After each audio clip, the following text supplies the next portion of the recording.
Quero agradecer muito você por estar aqui. É sempre uma alegria a gente se ver, mesmo que virtualmente.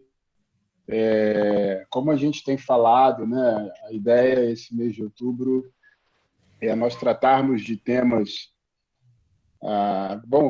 que são temas da nossa realidade como cidadãos cariocas. E esse domingo agora a gente procurou falar sobre a mulher, né? E essa questão relacionada a todos os abusos e todas as, as discriminações, né? Que a gente vem enfrentando na nossa sociedade.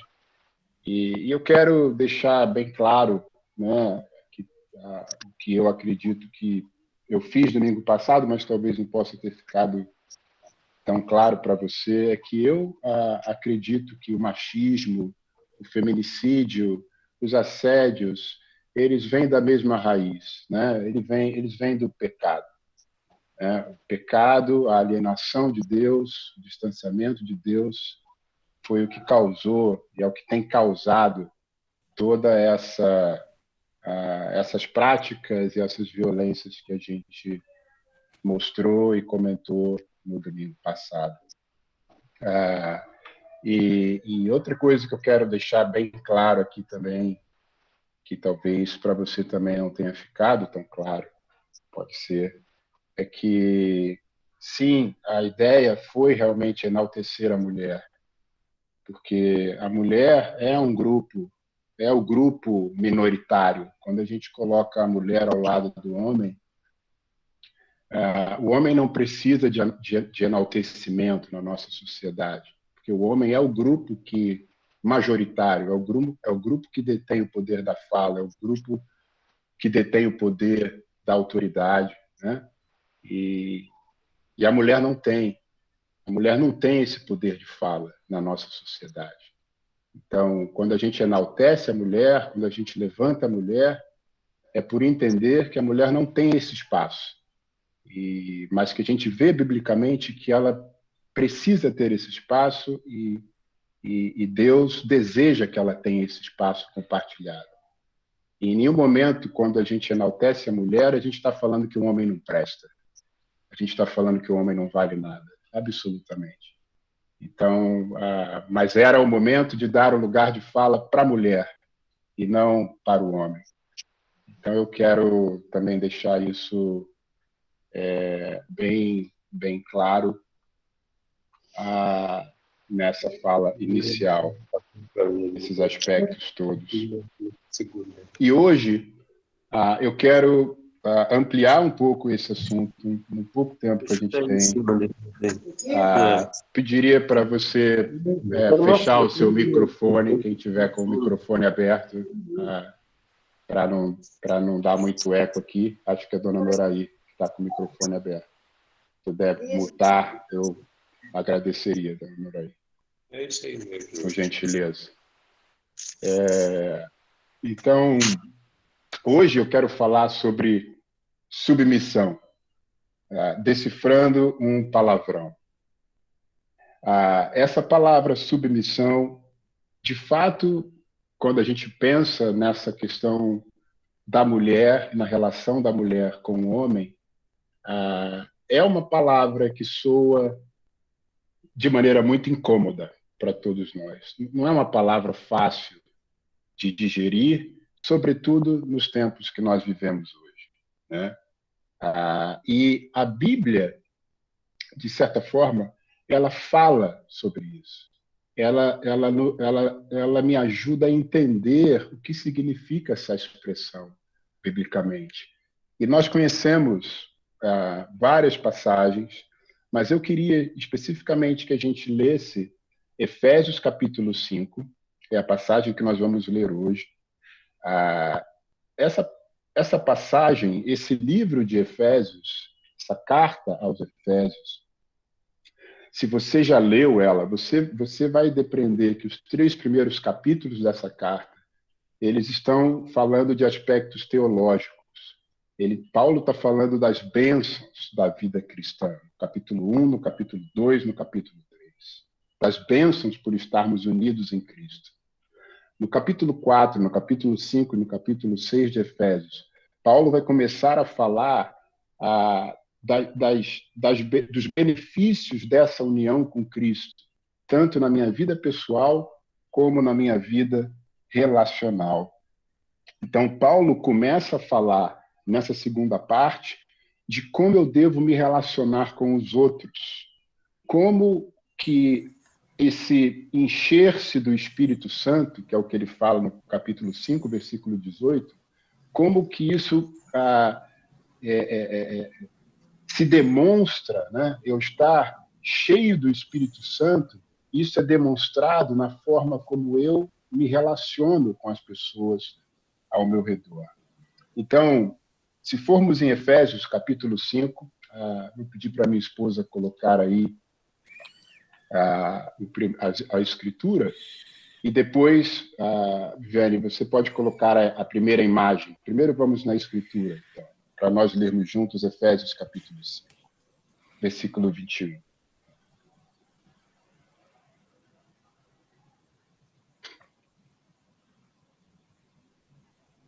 Depois eu vou explicar o que são essas duas imagens aí. Primeiro vamos direto na passagem bíblica. Então, Paulo está falando aqui: sujeitem-se uns aos outros por temor a Cristo. Mulheres, sujeitem-se a seus maridos como ao Senhor.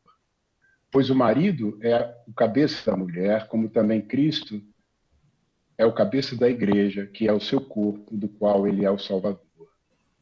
Assim como a igreja está sujeita a Cristo, também as mulheres estejam em tudo sujeitas a seus maridos. Maridos, amem suas mulheres, assim como Cristo amou a igreja e entregou-se a si mesmo por ela, para santificá-la, tendo-a purificado pelo lavar da água mediante a palavra, e apresentá-la a si mesmo como igreja gloriosa, sem mancha, nem ruga ou coisa semelhante, mas santa e inculpável. Da mesma forma, os maridos devem amar as suas mulheres como a seus próprios corpos. Quem ama sua mulher, ama a si mesmo. Além do mais, ninguém jamais odiou o seu próprio corpo, antes o alimenta e dele cuida, como também Cristo faz com a igreja, pois somos membros do seu corpo. Por essa razão, o homem deixará pai e mãe e se unirá à sua mulher, e os dois se tornarão uma só carne. Este é um mistério profundo. Refiro-me, porém, a Cristo e à igreja. Portanto, cada um de vocês também ame sua mulher como a si mesmo, e a mulher trate o marido com todo respeito. Efésios capítulo 5, versículo 21 a 33. É interessante porque Paulo começa essa passagem dizendo que para a igreja, é uma carta escrita para a igreja, é uma carta escrita para cristãos e cristãs, que todos os relacionamentos cristãos, todos os relacionamentos na igreja, deve existir submissão uns aos outros, por causa do respeito que nós temos por Cristo.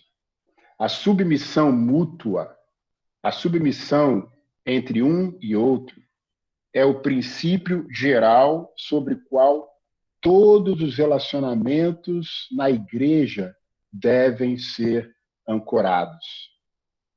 Então, submissão não é só, ela não, segundo a Bíblia, segundo Efésios capítulo 5, versículo 21, ela não é só algo que caracteriza uma relação de marido e mulher na igreja, esposa na igreja. Submissão é uma característica comum a todos os relacionamentos dentro da igreja. Esse é o princípio geral que Paulo começa a falar sobre as relações dentro da igreja. Éfeso era uma cidade, era a quarta maior cidade do mundo. E o contexto cultural de Éfeso era que o marido lidera a família, ponto final, com autoridade absoluta. Alguns historiadores diziam até que a mulher e os filhos eram como se fossem propriedades do marido. Essa era a cultura daquele lugar naquela época. Éfeso era a principal cidade da província da Ásia. E lá tinha esse lugar aí que agora Viviane vai mostrar. O Templo de Ártemis. Tem uma primeira imagem que é a ruína, como está hoje, lá na Turquia, e uma maquete de como ele seria na época. Então, essa primeira imagem é a imagem das ruínas. E a segunda imagem é uma maquete de como seria. Olha que coisa maravilhosa, linda. Era uma das sete maravilhas do mundo antigo, esse templo. E uma característica que os estudiosos descobriram desse templo é que esse templo ele era o centro cultural da cidade. Então, toda a cidade girava em torno do culto a essa deusa Ártemis desse templo. E esse templo, ele era quem ministrava, quem ordenava as coisas nesse templo eram sacerdotisas, eram mulheres, não eram homens. Então, de certa forma, esse empoderamento das mulheres nesse templo fazia com que as mulheres tivessem uma certa independência e uma certa liberdade, que era bem diferente das normas que predominavam naquela sociedade, naquela época. Uma outra coisa que estava acontecendo também na época em que essa carta foi escrita, mais ou menos no ano 60, depois de Jesus Cristo, segundo os estudiosos, é que estava aparecendo na sociedade romana uma figura chamada a nova mulher romana. As mulheres, nessa época, elas estavam, num certo sentido, buscando uma independência, buscando uma autoafirmação, batendo de frente com aquilo que era o normal naquela sociedade que era extremamente patriarcal. Então, alguns dizem que Paulo ele vai escrever o que ele está escrevendo aí em Efésios capítulo 5 para, de certa forma, minimizar o efeito que esse contexto cultural, que essa realidade que estava acontecendo lá, estava trazendo para dentro da igreja. Então, isso é o contexto histórico e cultural da carta aos Efésios.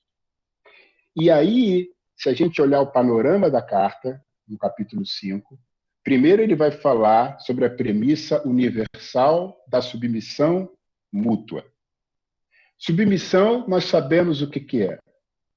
Submissão é seguir a vontade de uma outra pessoa. Submissão é você fazer aquilo que a outra pessoa quer que você faça.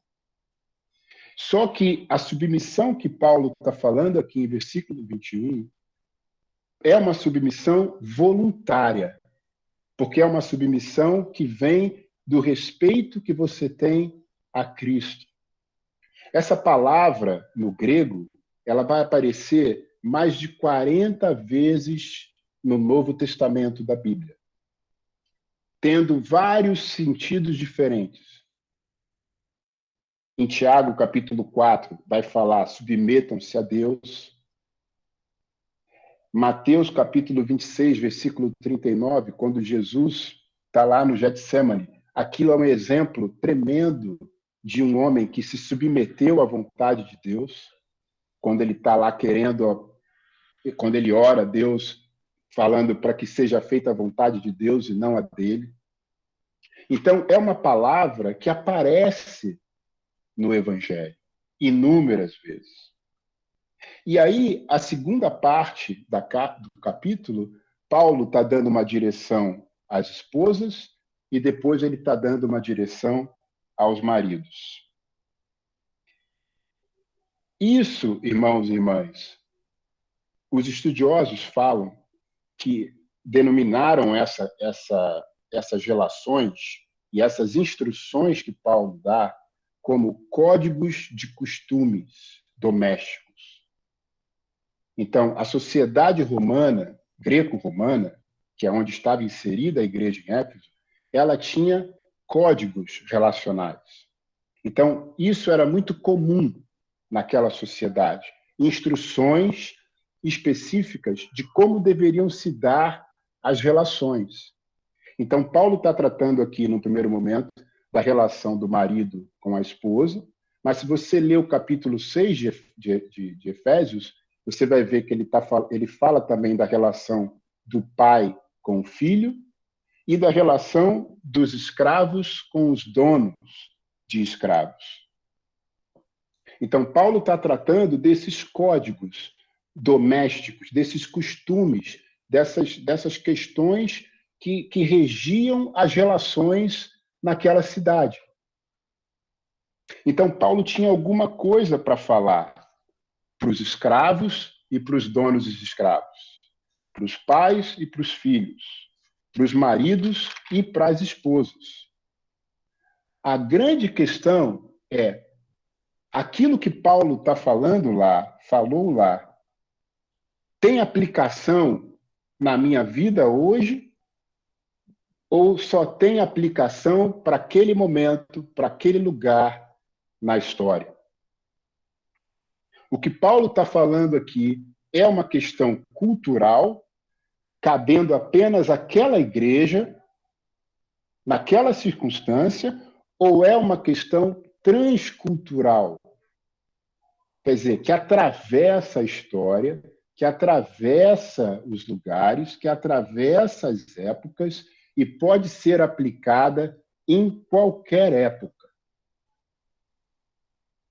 Eu estou completamente convencido que o que Paulo fala aqui é uma questão transcultural. São princípios e direções que se aplicam em qualquer época da história, em qualquer lugar, inclusive hoje, em 2021, na cidade e na igreja do Rio de Janeiro. O versículo 21 me ensina que submissão mútua é o que se espera de todos os discípulos de Jesus. Todos os discípulos de Jesus Cristo devem cultivar uma relação de submissão mútua. Mútua. Em Efésios capítulo 5, versículo 19, Paulo vai descrever, eu não botei esse slide aí, mas eu vou ler, Paulo vai descrever uma vida cheia do Espírito Santo. E ele vai falar, a partir do versículo 19, ele fala, do capítulo 5, não se embriaguem com vinho que leva à libertinagem, mas deixem-se encher pelo Espírito, falando entre si com salmos, hinos, cânticos, cantando e louvando de coração ao Senhor, dando graças constantemente a Deus por todas as coisas, em nome de nosso Senhor Jesus Cristo, e sujeitem-se uns aos outros por temor a Cristo. Então, uma vida cheia do Espírito Santo, ela é caracterizada por falar um com o outro, com salmos, hinos e canções.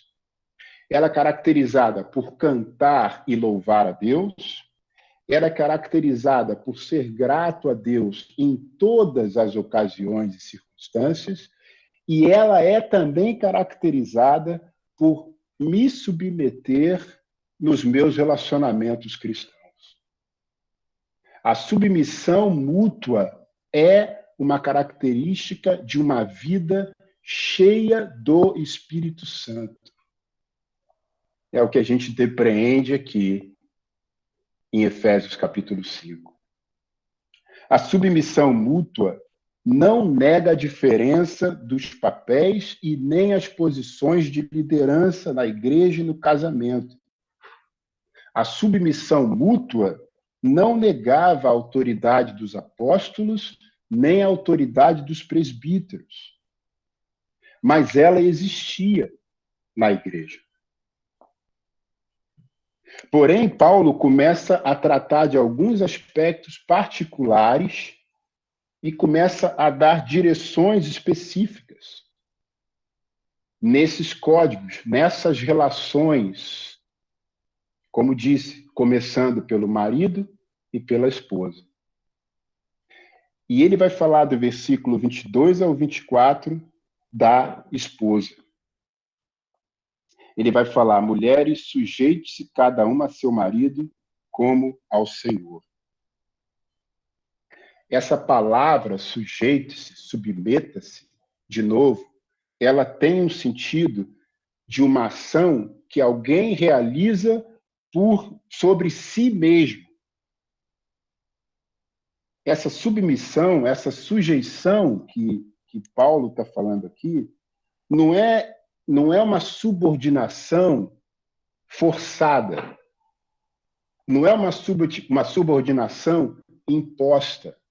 O sentido original dessa palavra é uma sujeição, é uma subordinação voluntária.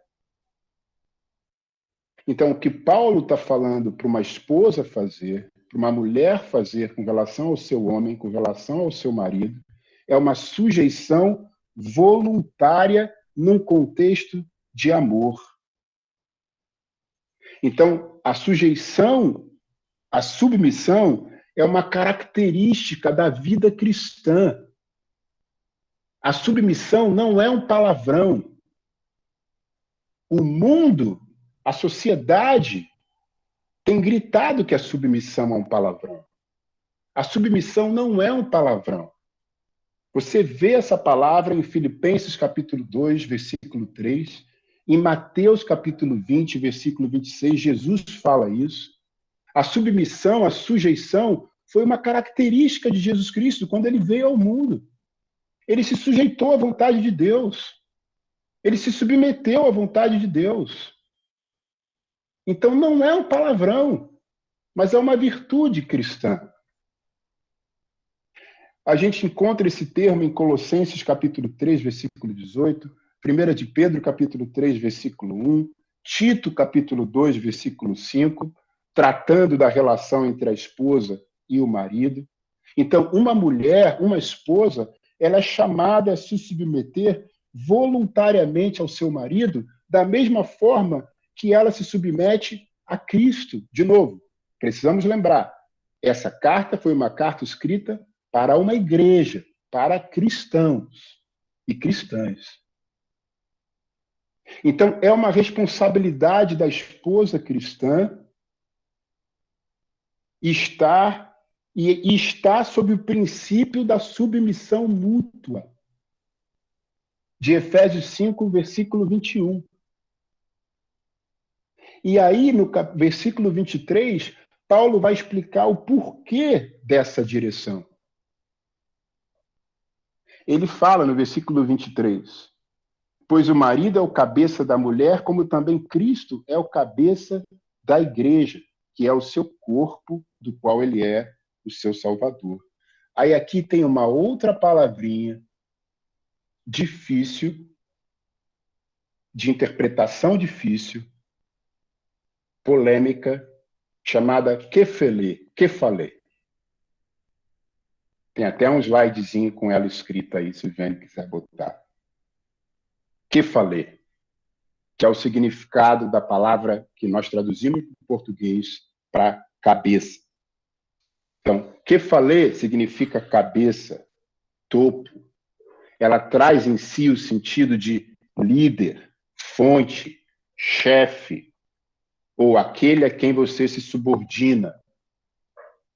Esse é o significado dessa expressão grega. Há uma divergência nos estudiosos, entre os estudiosos.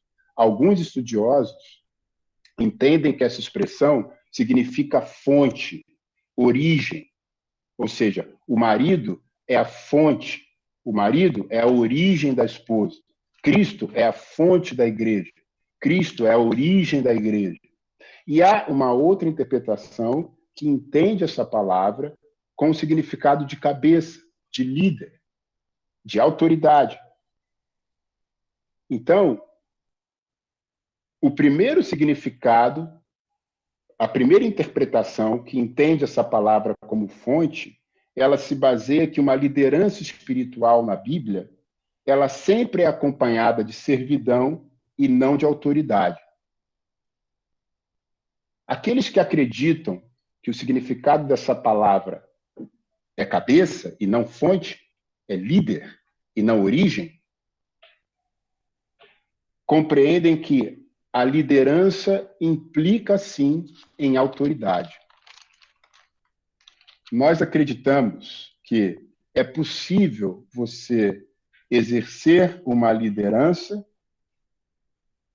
com autoridade, porém, a Bíblia descreve como deve se dar essa autoridade. Isso é a maravilha de Efésios, capítulo 5. Sim, eu acredito que Cristo é o cabeça da igreja. Eu acredito que Cristo é o líder da igreja.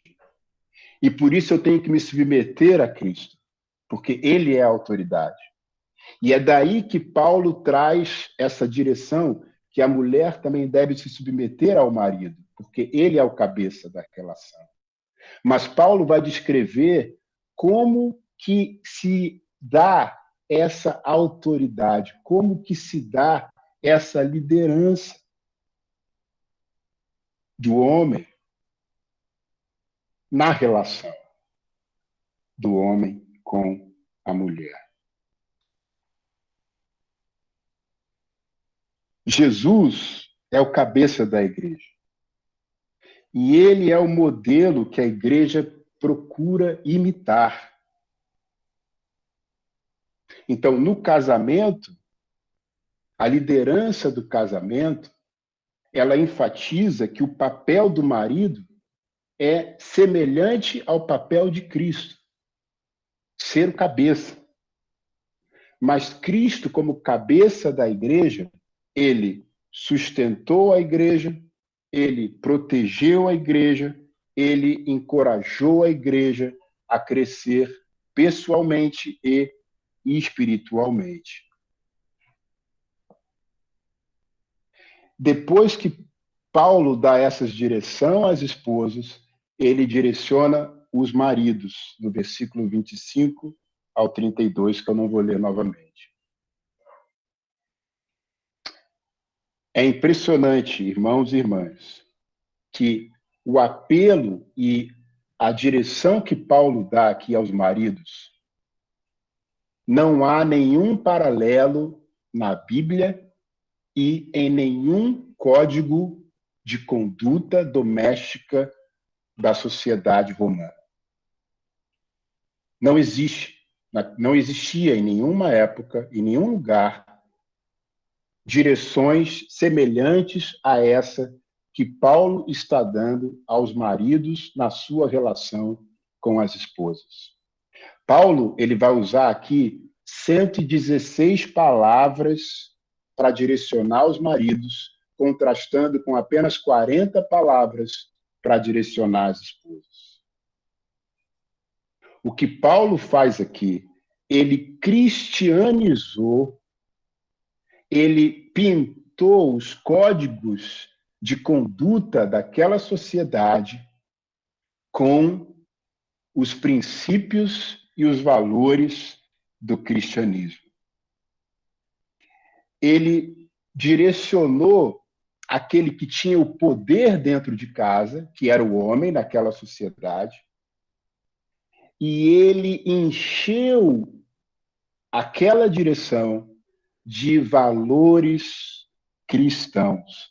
Paulo, ele foi aqui em Efésios capítulo 5, um homem completamente contracultural. A direção que ele estava dando às mulheres, a direção que ele deu às esposas, das esposas se sujeitarem aos seus maridos, isso era comum, isso não era novo. Aquela sociedade, aquele lugar, aquele império, aquela cultura, era assim que a coisa funcionava. O que estava destoando aqui em Éfeso era o templo de Ártemis e essa nova mulher romana que estava aparecendo lá com essa tendência, com esse discurso, com essa postura de independência. Mas, de maneira geral, essa instrução de Paulo para a mulher não era nada surpreendente para aquela sociedade. Porém, a instrução que Paulo está dando aos homens era algo completamente contracultural. Não era nada normal, não era nada comum. É interessante porque a direção que Paulo dá, do versículo 25 ao 32 de Efésios 5, não permite ao marido ser dominador, não permite ao marido fazer uso excessivo da sua autoridade. O caminho que Paulo está dando aqui para o marido é o caminho de Cristo. É um caminho da submissão, da subordinação, do autossacrifício, da humildade e da servidão. Nas direções que Paulo está dando ao marido, não é qualquer indício aqui de patriarcado opressivo, não há qualquer indício de dominação na forma como o marido deve se relacionar com a sua esposa.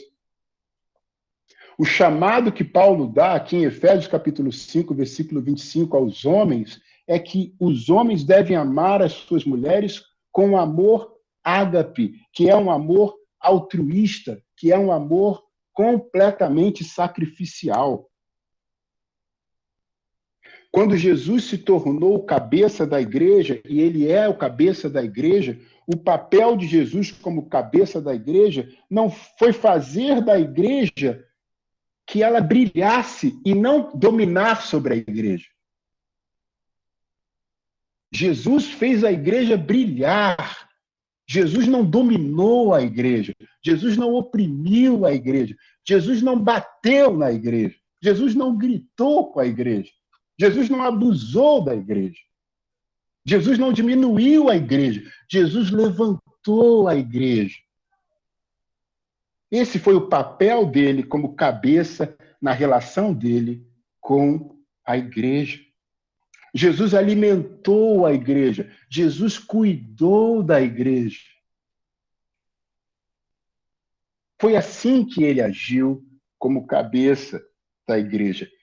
Irmãos e irmãs, essa direção, para aquela época, era algo completamente chocante, completamente contrastante.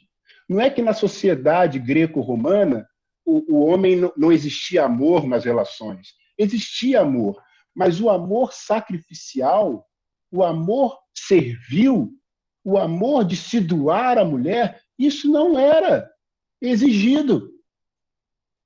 Isso não acontecia. Então, Paulo, ele está quebrando os vidros. Ele está metendo o pé na porta por causa do cristianismo e de Jesus Cristo. Então, na vida cristã, na igreja cristã, os maridos devem considerar os interesses de suas esposas antes dos seus próprios interesses.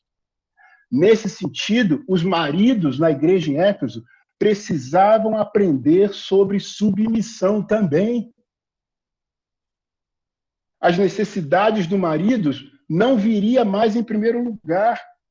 Eles tinham que submeter os seus desejos e as suas vontades aos desejos da sua esposa. Essa era a direção de Paulo aos maridos cristãos da igreja de Éfeso. O relacionamento matrimonial na igreja em Éfeso deveria ser baseado no amor e no respeito, acima de qualquer coisa. Versículo 33, portanto, cada um de vocês ame a sua mulher como a si mesmo, e a mulher trate o marido com todo o respeito. O primeiro beneficiário de cada mandamento dado aqui é sempre o outro e não o próprio. O marido se beneficia quando a mulher se sujeita a ele. E a mulher se beneficia quando o marido a ama. Então, cada papel no casamento atende a essa direção de submissão mútua por causa de Jesus Cristo. Então, o meu respeito pela minha mulher, o seu respeito pela sua mulher, começa pelo respeito para com Jesus. Primeiro eu respeito Jesus. Porque quando eu respeito Jesus, eu respeito o próximo. Independente se eu sou casado ou solteiro, eu sei que eu estou aqui com pessoas que não são casadas. Isso vale para todos nós, irmãos e irmãs. Quando eu respeito Jesus, eu passo a respeitar o meu próximo, e especialmente as minhas mulheres. As mulheres. Minhas mulheres, parece até que eu tenho um monte de mulher, né? Não, só tenho uma. E, irmãos e irmãs, a nossa sociedade carece dessa mensagem. A gente vive numa sociedade onde as mulheres não são respeitadas. São objetos de desejo, são pedaços de carne. E nós precisamos gritar que não é para ser assim. Que as mulheres merecem o nosso respeito e o nosso amor.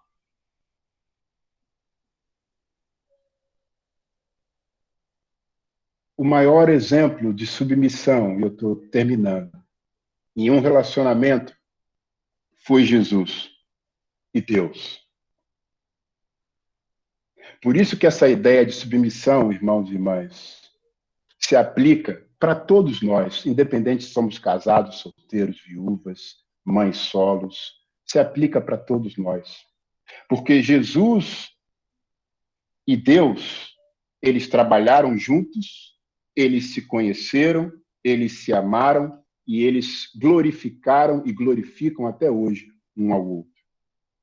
Deus enviou Jesus, Deus direcionou Jesus e Deus, o que Jesus fez, Deus também fez. Jesus só fez aquilo que Deus mandou ele fazer. Jesus agradou ao Pai. Jesus falou pelo Pai. Jesus fez o Pai conhecido. Jesus sempre foi um com o Pai, mas Jesus não era menos que o Pai. E Jesus se submeteu voluntariamente à vontade do Pai por mim e por você. A relação de Jesus com Deus é o exemplo máximo de como deve se dar uma relação de submissão mútua. É uma relação de um trabalho mútuo, de um trabalho comum, de um trabalho conjunto para a glória de Deus. Nós precisamos, irmãos, gritar isso. Nós precisamos falar sobre isso. Nós precisamos, como cristãos e cristãs, entrar nesses buracos, nessas crateras que têm se aberto no seio da nossa sociedade. Eu quero terminar com essa imagem final. Eu não sei se você conhece. Por favor, pose. Esse cara que vai aparecer aí, ele é um violoncelista. Ele é um violoncelista bósnio. Eu não sei se vocês lembram, mas em 1992 aconteceu uma guerra, a Guerra da Bósnia. A Bósnia era a antiga Iugoslávia. Teve uma guerra lá étnica, um conflito étnico separatista. Foi quando a Iugoslávia se separou. Veio logo depois da queda do comunismo, o Muro de Berlim, aquela coisa lá na União Soviética. Teve a Guerra da Bósnia. E o que aconteceu? A cidade ficou toda destruída. E num dia, quando as pessoas estavam indo buscar pão, estavam numa fila na rua para pegar pão para comer, havia uma bomba que não tinha sido detonada.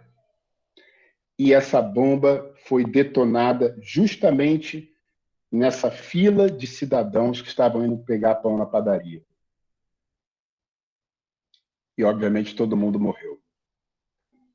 A partir desse dia, esse cara aí, esse músico, ele começou a visitar todos os buracos, todas as crateras da cidade dele, em Sarajevo, que haviam sido explodidas pelas bombas, e ele começou a tocar.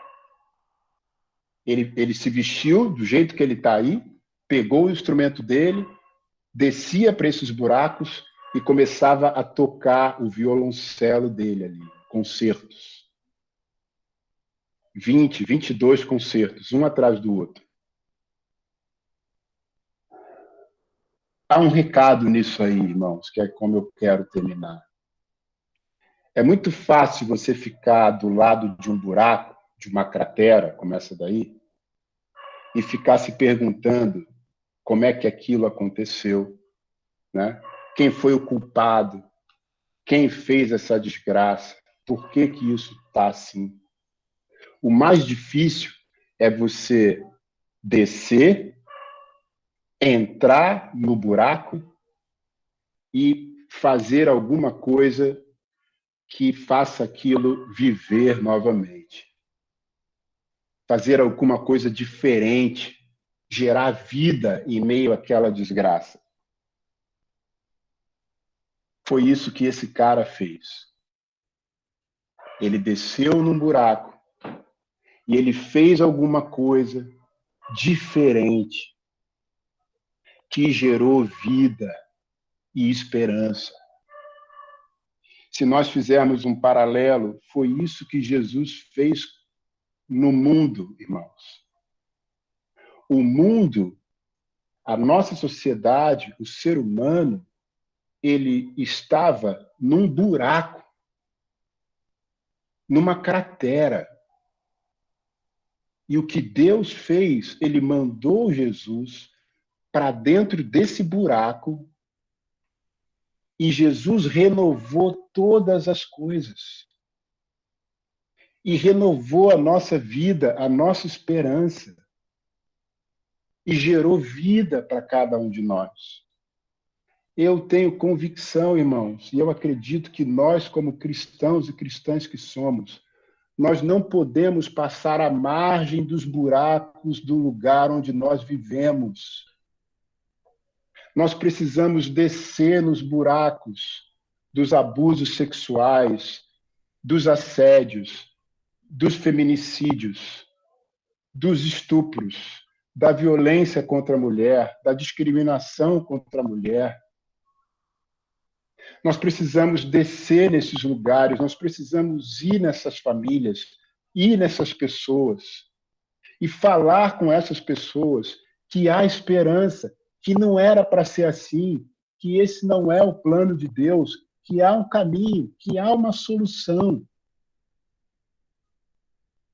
Nós precisamos falar para essas pessoas o que significa submissão, qual é o conceito de submissão na Bíblia, que submissão não é um palavrão, que submissão é uma virtude espiritual que cabe tanto à mulher como ao homem também. Isso é maravilhoso, irmãos. Nós podemos ter esse entendimento que tem sido tão carente na sociedade e na cidade que nós vivemos. Então, a minha oração, o meu chamado, a minha provocação hoje à noite é que nós sejamos seguidores de Jesus, que se submetem uns aos outros por respeito que nós temos por Cristo. E que juntos a gente possa trabalhar para a glória de Deus. E isso só é possível por causa da graça. Isso não está em nós. Nós precisamos de Cristo para nos tornarmos homens e mulheres assim. E que você e eu possamos entrar nesses buracos e tocar uma música diferente, fruto do nosso conhecimento e da nossa relação com Jesus Cristo. Essa era a reflexão que eu queria fazer hoje. Muito obrigado pela sua visita.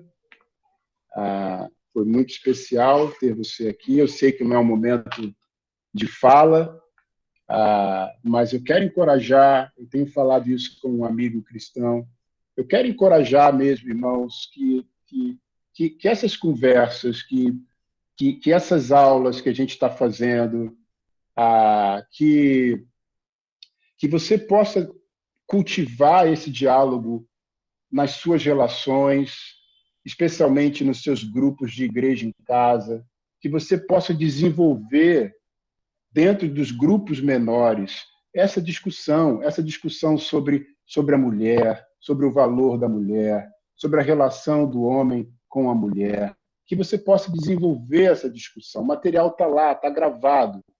É só você rever, é só você ouvir de novo. Domingo que vem, nós vamos falar sobre o racismo. Ore por mim, irmãos, porque vai ser a primeira vez que nós vamos pregar sobre esse assunto na Igreja do Rio. A segunda vez na Igreja do Brasil, nas nossas igrejas. Então, ore, porque é um assunto sensível, é um assunto difícil, mas é um assunto presente e que a Bíblia, irmãos, maravilhosamente nos revela como lidar com isso. No outro domingo, nós vamos falar sobre a homossexualidade. Quem aqui vai questionar que a questão da homossexualidade é uma questão extremamente presente na nossa cidade? Talvez esteja na sua casa. E nós vamos ter um irmão falando sobre isso, nos ensinando biblicamente como lidar com isso, como ser um violoncelista que vai entrar nesses buracos e cantar e tocar uma música diferente. E no último domingo do mês nós vamos falar sobre justiça social, sobre essa questão dos pobres. Quem aqui tem dúvida de que isso é um assunto que é só você abrir a sua porta, que você vai ver alguém aí pedindo comida, dinheiro para você? Então, esses assuntos são assuntos latentes, irmãos, que nós, como igreja, precisamos tomar consciência deles e precisamos oferecer uma saída no Evangelho para quem está padecendo de todos esses pecados. Então, enfim, eu falei tudo isso para encorajar você a fomentar que essa discussão não pare aqui nessa aula e nem na aula de domingo, mas que você desenvolva esse debate, que você estimule esse debate nos seus grupos. Porque pode ser que tenha alguém dentro da igreja que esteja sofrendo e padecendo por conta desses males que têm atingido a nossa sociedade. Desculpa me estender por mais um minutinho, mas é isso. Fiquem à vontade aí para abrir os microfones e se manifestarem da forma que vocês quiserem, sem nenhum tipo de controle. Obrigada. Obrigado. Obrigado, tio Anderson. Obrigada. Gostei muito. Muito obrigado. Obrigado, Anderson. Muito obrigada. Gostei Obrigada. muito. Obrigada, Anderson. Obrigado, tio Muito Anderson. bom. Obrigado, Anderson. Valeu aí pela aula. Obrigada, Anderson. Clever. Vou lá, Um prazer. Anderson. Fala aí.